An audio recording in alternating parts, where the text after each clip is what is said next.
చాలాసార్లు ఒంటరితనం అనే వెల చలించాలి. అందరిలాగా మనము జీవించలేము. We are special chosen people. అంటే స్పెషల్ ప్రాబ్లమ్స్ ఉంటాయండి, తెలుసా? Anointing always comes with a cost. ఒక వెల చెల్లించాలి, మన జీవితము సమర్పించుకోవాలి.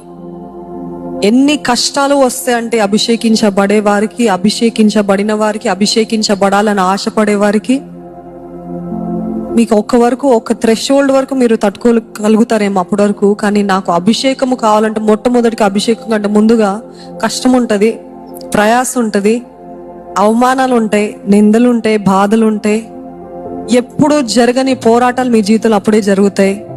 నాకు అన్నీ కావాలి, నేను కూడా దేవుని కోసం బహుగా వాడబడాలంటే are you ready to pay the price? వెల చెల్లించడానికి సిద్ధంగా ఉన్నారు? నా రాజు ఏం చేశాడు తెలుసా? అదే రథంలో నేను నడుపుతూ ఉంటే, జీవితంలో ముందుకెళ్దాం, మోక్షం చేద్దాము అని నేను పరిగెడుతూ ఉంటే, నా రాజు నాతో ఉన్నాడు. మరణ ఛాయలో నన్ను పట్టి పీడిద్దామని నన్ను తరుపుతూ వస్తున్నాయి. అపవాది నన్ను మింగివేద్దామని, శాపములు నన్ను మింగివేద్దామని, ఆదాము దగ్గర నుండి వస్తున్న దోషములు నన్ను మింగేద్దామని నన్ను తరుపుకుంటూ వస్తున్నాయి. కానీ నా రాజు ఏం చేశాడు తెలుసా? నువ్వు నడుపునెళ్ళు, నువ్వు వెళ్ళి రాజ్యానికి వెళ్ళి చేరి చెప్పు, నేను దూకుతాను నీ కొరకు. నా రాజు నా కొరకు ప్రాణం పెట్టాడండి. అది క్రీస్తు జననం అంటే.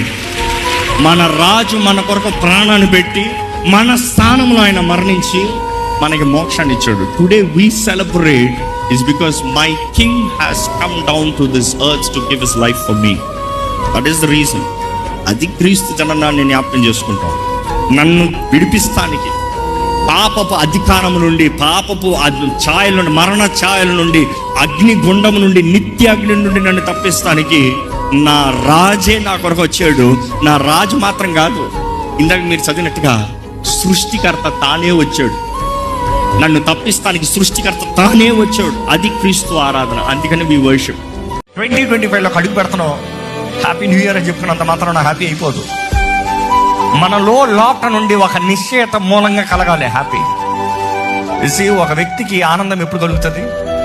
ఏదైనా ఒక ఆధారం ఉన్నదప్పుడే. ఆధారం లేకుండా ఎవరికైనా ఆనందం కలుగుతుందంటే పిచ్చోడు. అర్థమవుతుందా?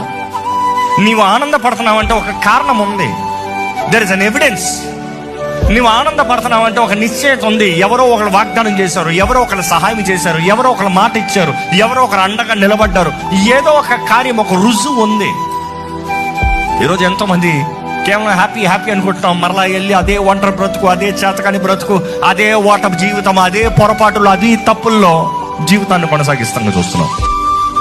కానీ ఈరోజు ప్రభు సన్నిధిలో ఉన్న మనము ఒక్కసారి ఆయన సహాయాన్ని వేడుకోలేండి. ఈరోజు మీరు ఎలాగొచ్చారు ఇక్కడ నాకు తెలియదు, కానీ మనం ఇక్కడ వచ్చిన వారు మీరు దయచేసి ఇప్పటికైనా మీ మనసులో ఒక నిశ్చయత చేసుకోవాలి. నేను పట్టుదల కావాలి, నాకు దేవుని వాగ్దానాలు నా జీవితంలో నెరవేర్చినట్లుగా పోరాడటానికి. నా జీవితంలో మార్పు కావాలి, నా జీవితంలో విడుదల కావాలి, నా జీవితంలో దేవుని సహాయం కావాలి, నాకు దేవుని సన్నిధి కావాలి. దేవా, నాకు నీ సన్నిధి కావాలి. చాలా మంది అడుగుతారు, బాప్తిజం తీసుకున్న తర్వాత నేను తప్పు చేస్తానేమో. తప్పకుండా చేస్తాను. పాపం చేస్తానేమో. చేసే ఛాన్సెస్ చాలా ఉన్నాయి. నేను చేయలేదన్న వాడు ఎవడు లేడు. ఇన్ఫాక్ట్ నా జీవితంలో చూస్తే చిన్నప్పటి నుండి దేవుడు అంతా చాలా పిచ్చి. కానీ నా యవ్వన కాలంలోకి నేను బాప్తిజం తీసుకున్న తర్వాతనే పడ్డా. బాప్తిజం తీసుకున్న తర్వాత పాడైంది. 2000 సంవత్సరాల బాప్తిజం తీసుకున్నా. కానీ దాని తర్వాత నా జీవితం పాడైంది. కానీ ఒకటి చెప్తా, బాప్తిజం తీసుకున్నాను కాబట్టి దేవుడు ఆయన సొత్తుని విడిచిపెట్టలే. నువ్వు నాతో విట్రోతాయి, ఎక్కడ పోతావు? రాను నా దగ్గరికి రావాల్సిందే. అరే, నాకు మరియా యోసేఫ్ కథ ఏంటో నాకు తెలియదు, కానీ యోసేఫ్ అంట బిట్రోత్ అయిన మరియా గర్భవతి అయిందన్న సంగతి విన్నాడంట. విన్న సంగతి తర్వాత చంపేయదలుచుకోలేదంట, అవమానపరచలేదంట, పబ్లిక్ గా అవమానపరచలేదంట, రహస్యంగా ఉదార్థం అనుకున్నాడంట. ఆమె ఏ హాని జరగకూడదు అనుకున్నాడంట. ఇది ఇంకోటైతే నేను ఇచ్చిన డౌరీకి ఇప్పుడు వెళ్ళి తీర్చుకుంటానంట. Bible says because he was a righteous man. Because he was a righteous man, he didn't take any revenge. I would say, what about our righteous God? Not a man. He's not a man. He's God. Loving God, forgiving God. Mariya పాపం చేయలేదు, తప్పు చేయలేదు. కానీ తప్పు చేసిన వాళ్ళు కూడా దేవుడు క్షమించే దేవుడు. ఈరోజు baptism doesn't mean you will never sin. లోకం మారదండి. మనుషులు మారరు. ఎవరు మారాలి? నువ్వు మారాలి. నువ్వు మారితే నిన్ను బట్టే లోకాన్ని మార్చుకోవచ్చు, పరిస్థితులు మార్చొచ్చు.